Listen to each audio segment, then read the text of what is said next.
Please tell me that I can't, that I won't, that I fail, that I'll never make it out, yeah.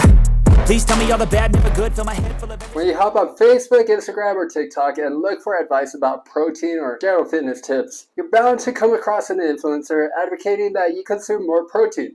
Some of them don't even give you a hint as to how much protein you should be consuming, while others suggest something like 1 gram per kilogram of your body weight. So in other words, if you weigh 100 kilograms, that you should be consuming 100 grams of protein per day. Welcome to the Workout Nerd Out. I'm Julio Lopez. I'm a certified strength and conditioning specialist and a certified personal trainer with over 8 years of experience in personal training.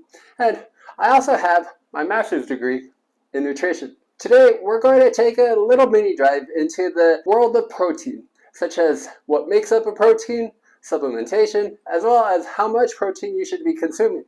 To be honest, this can be a really dense subject, so I'll be giving it my best effort to clarify it, to be understandable for those of you that aren't part of the nutritional science academia world. If there's something that didn't quite make sense, ask a question in the comment section or just shoot me an email below. The amino acids are the building blocks that, when put together, will form a protein. Think of them as Lego blocks. When you put them together, that's where you'll be able to build a house, a castle, or the Millennium Falcon, etc. For humans to use a protein, there are 11 non-essential amino acids and 9 essential amino acids. Basically, your body is already making those 11 non-essential amino acids, so you don't have to worry about them. As for the essential amino acids, you either have to get these through the food that you're consuming or via supplementation.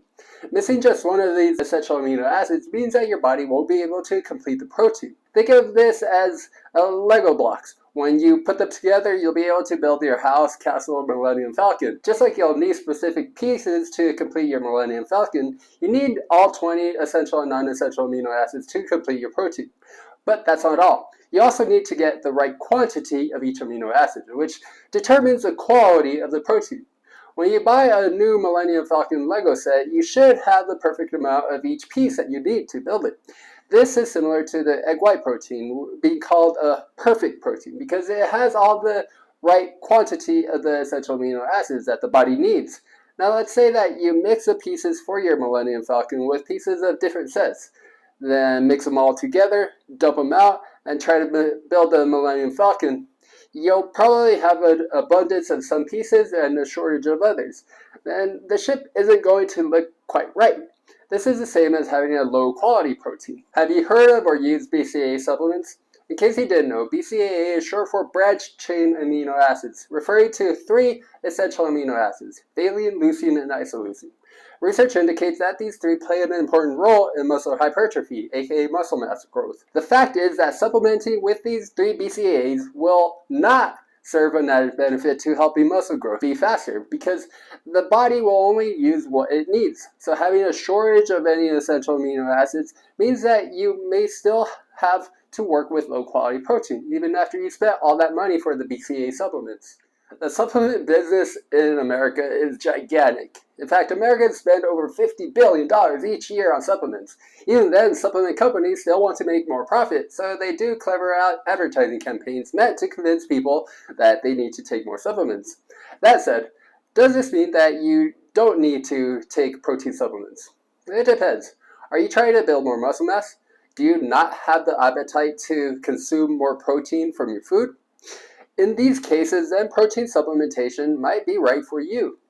According to Schoenfeld and Aragon in 2018, it was suggested that the ideal range of protein consumption to build muscle is between 1.6 to 2.2 grams of protein per kilogram of body weight per day. If you're on a plant-based diet, daily protein consumption has to be higher because plant protein is lower quality than that of many animal-based proteins. Therefore, to complete the protein from a plant-based diet, these folks have to get their protein from a wide variety of foods to get the proper quantity of each amino acid. For the plant-based folks that want to build muscle, they may be better off consuming over 3 grams of protein per kilogram of body weight per day. What happens if your daily consumption is way over the 1.6 to 2.2 grams a kilogram per day per body weight? Your body is not going to waste any macronutrients. The amino acids will be sent to the liver where they will be used to synthesize protein. And the body is only going to use the protein that it needs. As for the excess protein, it's going to be stored as fat or used as energy. Before that happens, deamination takes place. in which the nitrogen is removed from the protein and quickly turned into ammonia, then converted into urea to be eliminated from the body through urine. The rest of the protein is what ends up being stored as fat or used for energy through gluconeogenesis. So ultimately, do you think supplementing with protein is a good or bad thing? If you're trying to gain muscle mass, getting 1.6 to 2.2 grams of protein per kilogram of body weight is frankly a lot. So some people will have difficulty getting that solely from food. For folks that don't have enough of an appetite to eat that much, then protein powders can be very beneficial. As for various brands of protein powder, is there a difference? Absolutely. Low-quality protein powders are loaded with useless fillers that fail to contain the appropriate quantity of essential amino acids, which means that the body is not going to be getting the same benefit as high-quality proteins. Since supplements aren't held accountable by the FDA, unlike pharmaceutical drugs, low-quality manufacturers can still sell protein powders that may have a bunch of one essential amino acid and a shortage of others. Protein plays a very big part in our lives, and as we get older, its role becomes vitally more important in our hopes to preserve muscle mass. When it comes to the need to take supplements, it's entirely based on your diet and fitness goals. If you want to build muscle, but don't have the appetite to eat a whole bunch of eggs, chicken, beef every day, then you're probably going to be the right candidate for taking protein supplements.